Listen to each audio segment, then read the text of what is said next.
Dire-diretso. Kami sa isa naming bukid. Yan. Ayan po yung mangga na maraming memories. Ika naman. Kasama ko si Mama. Hello guys. Hello guys. Analogy ah. Hi guys! Welcome po sa aking YouTube channel. At kung kayo po ay bago pa lang sa aking YouTube channel, please subscribe and please click the notification bell para updated po kayo sa aming susunod na mga videos. Yan ngayon po, papakita lang po namin yung maliit pa po naming lupa dito sa baryo po, dito sa may Monteclaro. Kasama po natin si Mami Dragon. Dito pa mo. Yan. Si camera girl po, wala pa. Inabutan. Umuwi po muna siya.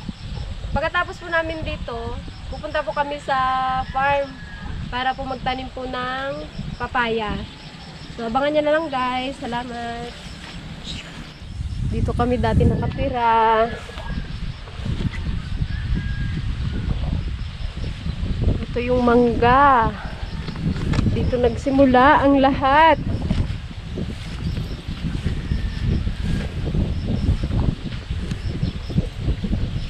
Yan. Uy, ba't may upuan na dito, ma? May tambayan na dito.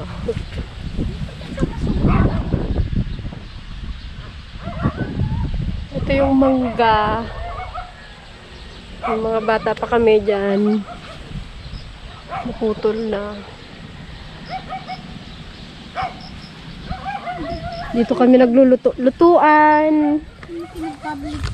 Ewan ko, nagkubo-kubuan. Nagbuyabo. Ano bang Tagalog ng buyabo? Hindi ko alam. Basta dito kami nagbuyabo ng bata.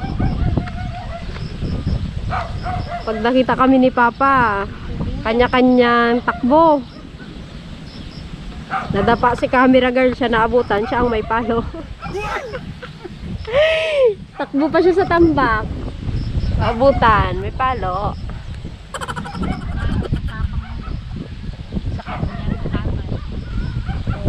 Ito po ang pinamana sa papa ni Isa na kalahating hektarya. Dito po sila pinalaki guys. Dito sila nag-aral hanggang sa School.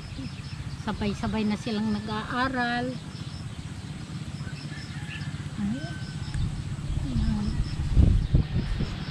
Hanggang nakatapos ng pag-aaral. Ano pa ma? Awa ng Diyos.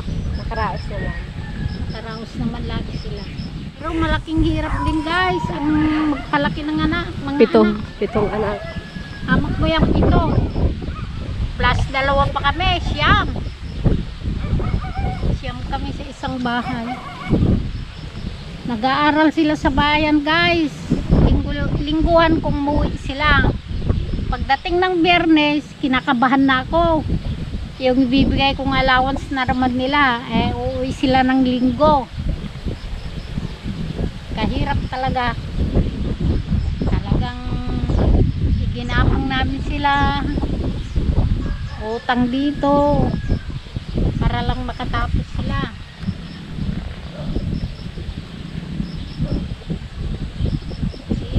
Hindi winala ni Papa ni Aisa itong kanyang mana.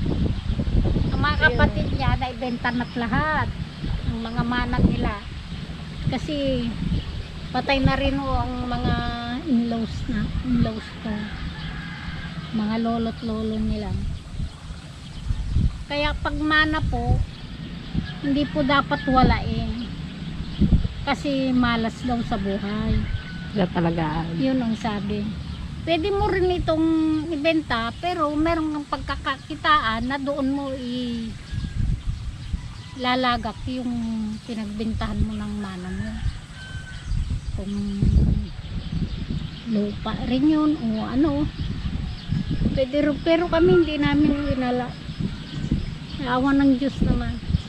Yung mga nagbenta ng mga kalabaw, ang mga lupain nila na mana, wala na.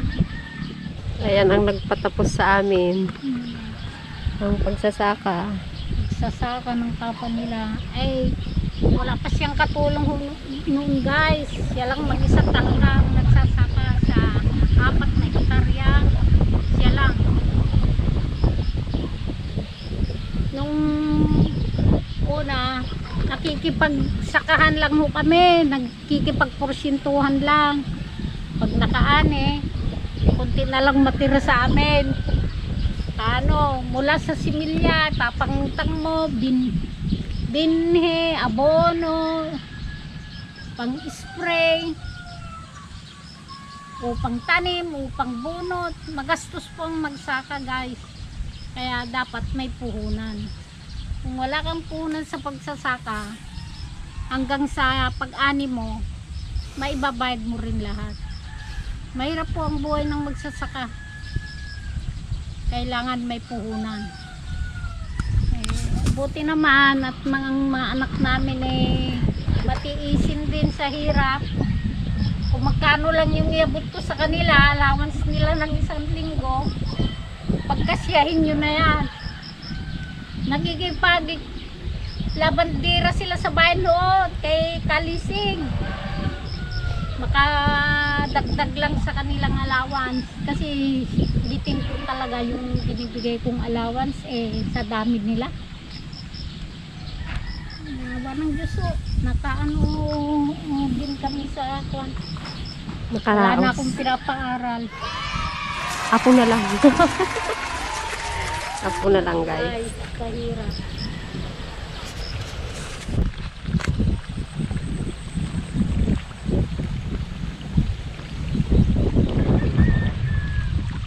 Saka daan na.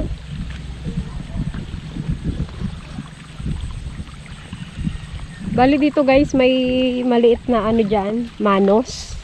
Dyan po kami naglalaba dati.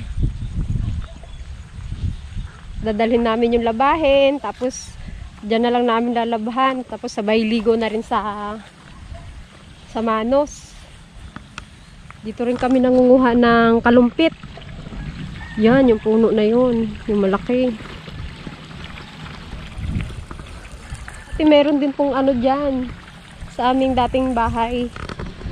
Diyan, meron po kami dating kay Mito. Diyan kami nangunguha na kay Mito, santol. Tapos nahulog pa po yung si Ate Joanne. Shout out sa'yo. Nahulog sa kay Mito. Bali ang paa. Di naman masakit. Siya po yung ano, mahilig sa pag-akyat-akyat. Kaya nababalian.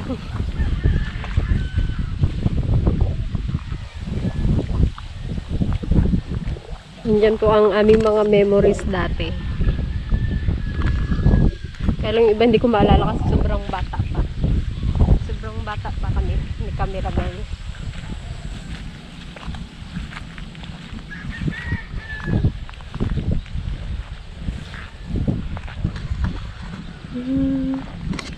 Yan.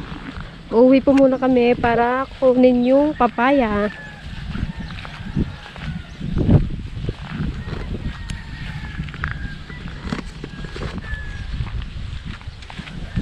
Magtatanim ulit ng papaya.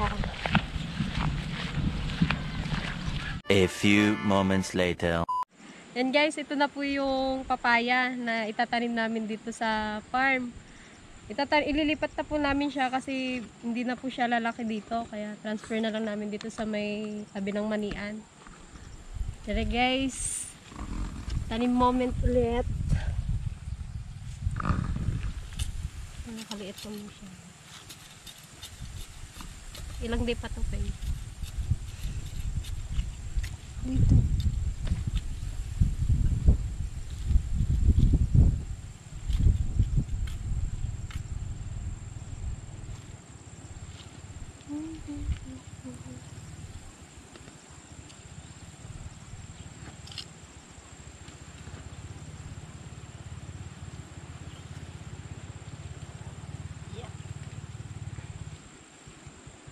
Nalabas na. Oo, kailangan. Bigyan din natin ng organic.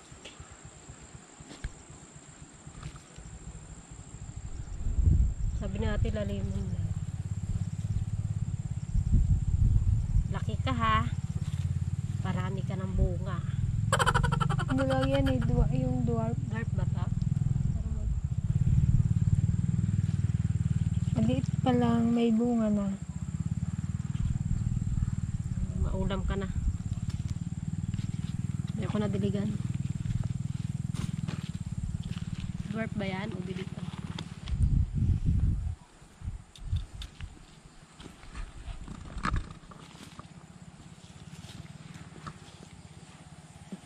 Ano na kaya itong mana? 1 month pa lang yung mali, no? Oh. December 30. 29 ba? 30. 29? 30. December 30.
Yan guys, ito na po yung aming bubuhan.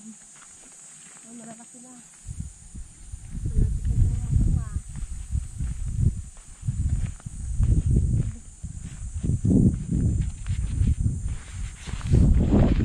Atin natin yung pakwan. Lapis ng pakwan. Yan guys, puntahan natin ang pakwanan. Maliit naming kapakwanan. Rambo! Halika. Halika. Let's go! Ayan po yung aming kamote. Yan.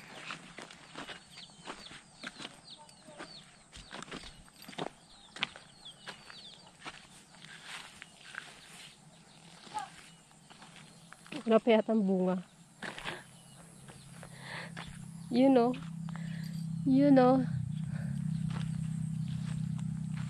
Dito nakadilig.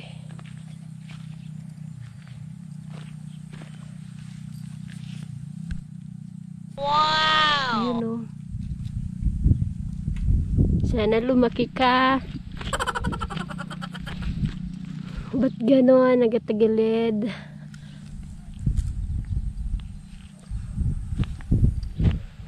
Nagdilig pa pala akits. Yun o. Meron ding 5. Ayun guys, so meron pa kaming munggo. A few moments later. Mang kami sa kubo. Nagkakayas kami ng kawayan. Kayas kami guys. Eh, pupunta raw ang mga harabas dito bukas. Baka lang ma, Baka lang. hindi pala. Kasi nagtawag kasi, Salvar. Yes. Eh, tumawag naman pala si Mr. Bugs na pupunta raw sila. Tinatapos na lang para kung magsidating sila, may silungan sila.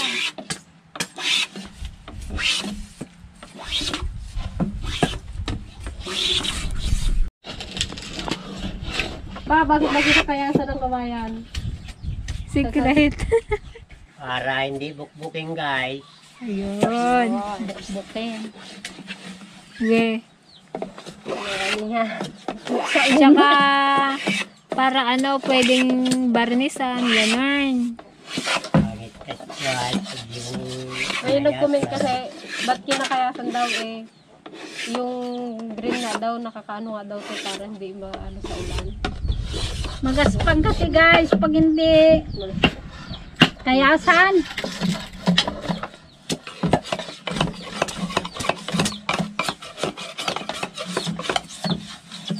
Malamig na higaan pagka nakayasan. Masarap na higaan ng kawayan. May aircon.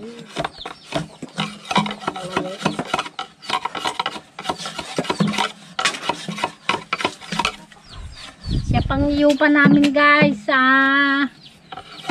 Magtrabaho nito. Kaya naman namin.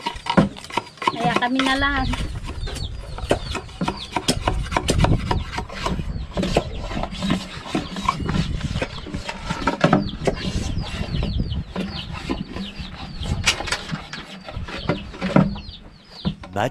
Much later.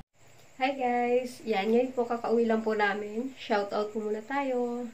Shoutout po kay Sir Jerry Demi, Mark Palacio, Errol Canoy from Canada, Megay Panopio, Macdorico from Iloilo, Mary Rose Muan, Marie Chris Gandia from Pangasinan, Giselle Portalisa, Johnny Balagsa from Toronto, Canada, ako sa family from Tarlac, Resuelo family from Pangasinan, Sirin Ascano from Abu Dhabi, UAE, kay Sir Romel Melegrito from Pura Tarlac City, Merlo Kaninglim from Pangasinan, Giselle from Karamuan, kay Ma'am Mary Joy Acosta, Maligalig family from Calamba, Laguna, Ma'am Beth Salim Maglahos from Dubai, kay Ka Mama Vlog from Barcelona, Spain, kay Ka RJ Bautista, lokal